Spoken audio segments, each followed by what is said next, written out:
So I'm going to perform wound dressing using aseptic non-touch technique. But before that, I'm going to make sure that the housekeeping has been informed not to enter the room. I'm going to make sure that the fans, doors, and windows are closed. And I'm going to make sure as well that the analgesia is given 30 minutes prior to the wound dressing if it's prescribed or if the patient requires it. So first, I'm going to make sure to check if the scene is safe, free from cutters, cords, cables, and any spillages that may cause harm to me and the rest of the medical team. Now I can confirm that the scene is safe. I'm going to do my hand washing using the 5 moments of hand washing. That is before patient contact, before aseptic task, after bodily fluid exposure risk, and after patient contact, and after patient contact with the patient surrounding as well. So now I'm going to put a palmful of product in my hand, covering it doing it for 20 to 30 seconds, palm to palm. Back of my hands, fingers interlace, and fingers interlock. Tip of my fingers in a rotational manner and vice versa.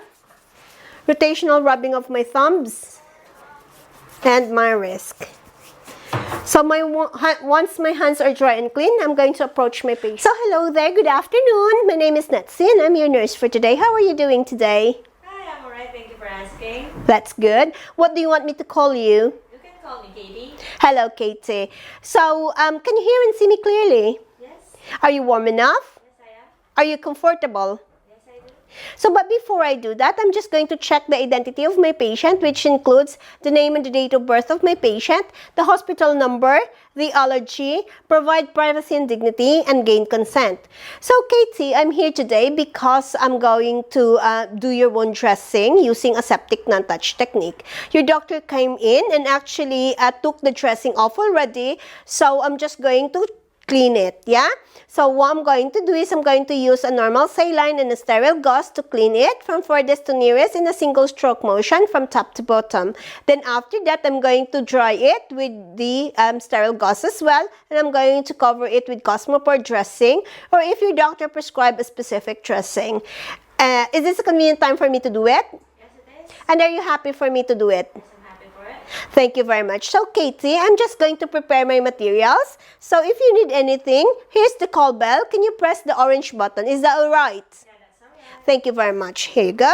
So, now I'm going to prepare my material. Now, I'm going to get my apron, put a hand gel on, make sure that it's not touching the floor.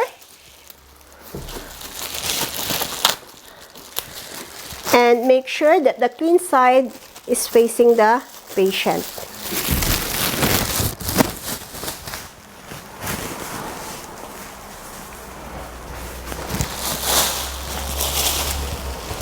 I'm going to prepare my materials. But first, I'm going to make sure that my trolley is clean and disinfected in the last 24 hours. Accessories is safe for me to use. No, it needs cleaning with 70% alcohol wipes. Thank you very much. So now I'm going to clean it. Going to put a hand gel on. Put gloves.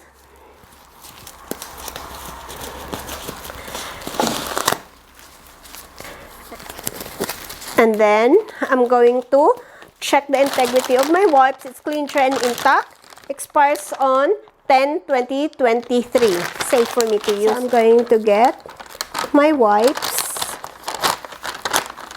So I'm going to clean my trolley from top to bottom, making sure covering all the surfaces.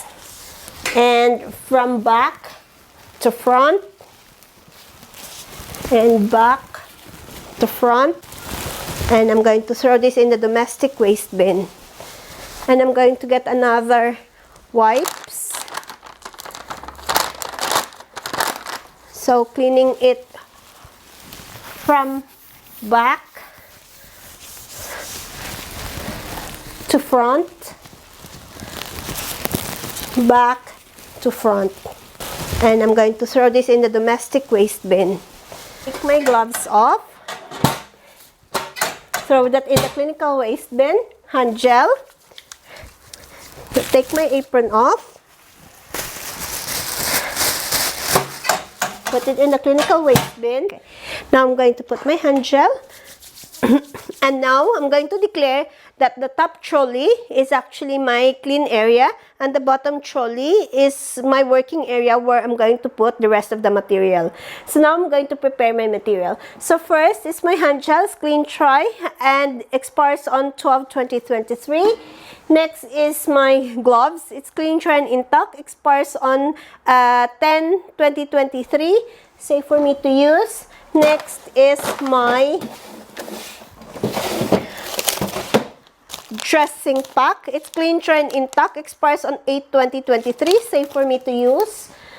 Next is my Sunny Cloth wipe. It's both clean and intact. Expires on 20/23 of the 5th. Safe for me to use. And my normal saline solution. It's clean, dry, and intact. No signs of precipitation, and there is no cloudiness as well. So it's safe for me to use. I'm using a normal saline because this is a universal solution and non-skin irritant. But if the doctor prescribes specific solution, I'm going to use it. So safe for me to use. Next is my Cosmopore dressing. It's clean, dry, and intact. Expires on 3rd of 2026. It's safe for me to use. So I've got all my materials in here now. So I'm going to put a hand gel on and I'm going to put my apron. So I'm going to make sure that it's not touching the ground and the clean sides facing the patient.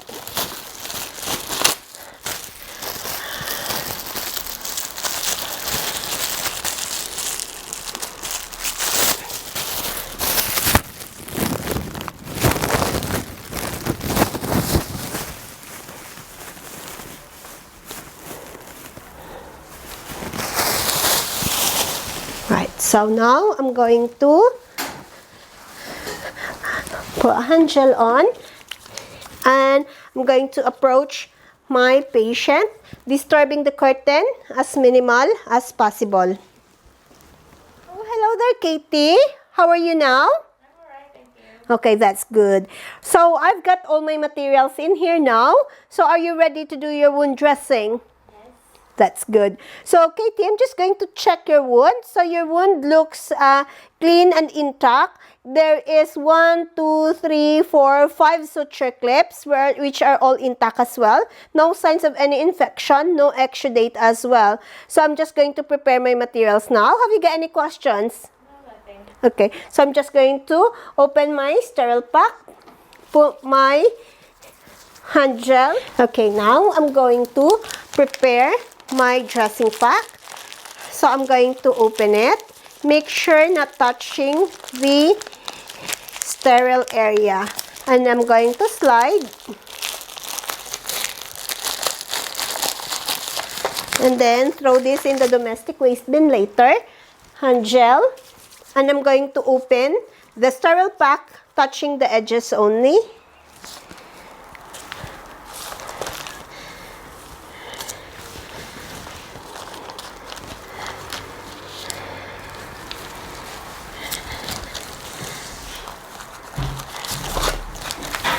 Touching the edges only. Right. So once done, I'm going to put hand gel again, and I'm going to put my orange bag. So get the orange bag, one step backward, and I'm going to put my dominant hand and make sure to arrange my pack. Get my orange bag, holding it, and this one goes to my right hand, the other one goes to the left, and then that can stay at the side since I don't need that. I'll sort that one out later. So now I'm going to open my dressing pack, hand gel, opening, touching the edges only, and then opening that side as well. Next is opening it from this side, touching the edges only, and then opening touches the edges only. Now I'm going to put a hand gel And I'm going to take my gloves, hand gel, put it on the side, hand gel again, and take my orange bag, touching in the middle, one step backward, and putting my hand, and going to arrange my pack. Make sure that I'm not going to contaminate the sterile field.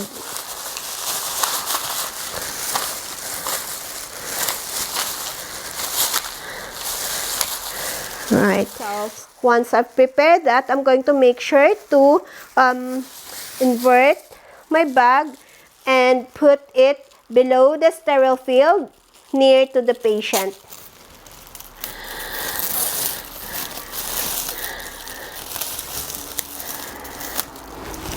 And open it. Gel on.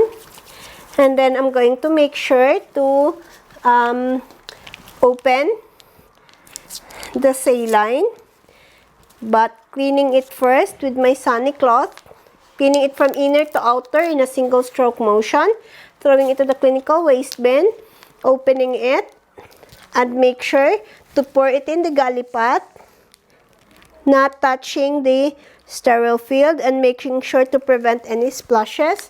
Put this on my orange bin, and then hand gel, open my Cosmopore, make sure not to touch the sterile part,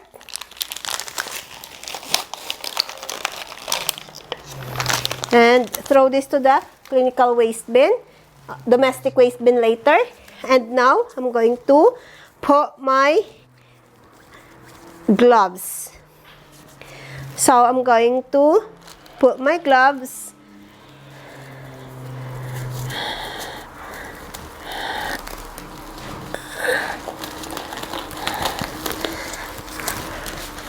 right.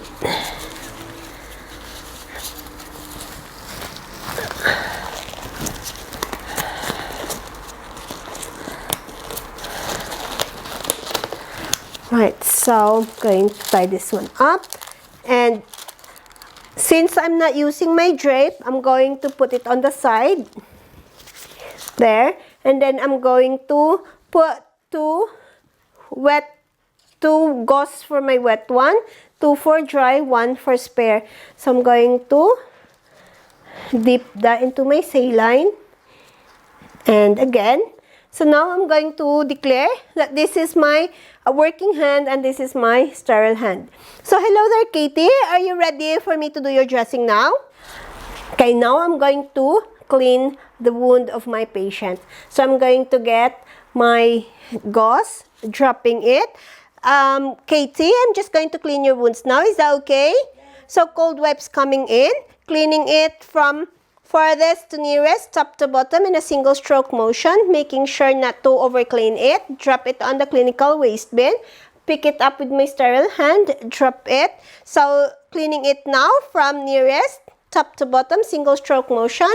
Throw that on the clinical waste bin. Now I'm going to dry it from top to bottom, and then dry it from nearest. Throw that in the clinical waste bin. So now I'm going to put the dressing on. So making sure that you're not touching the center of the wound, and making sure that there is no creases.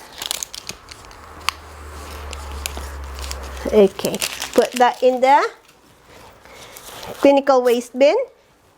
And my gloves, put hand gel on. Put my clean gloves, and another one. So Katie, we've finished with your wound dressing. I'm just going to put a cover to provide you privacy and maintain your dignity. How are you feeling? Alright, thank you. That's good. So Katie, I'm just going to tidy up my material. Is that okay? Yeah, that's fine. Okay. So now I'm going to tidy up all my materials. Just going to put that in on top. And that one. So I'm going to make sure.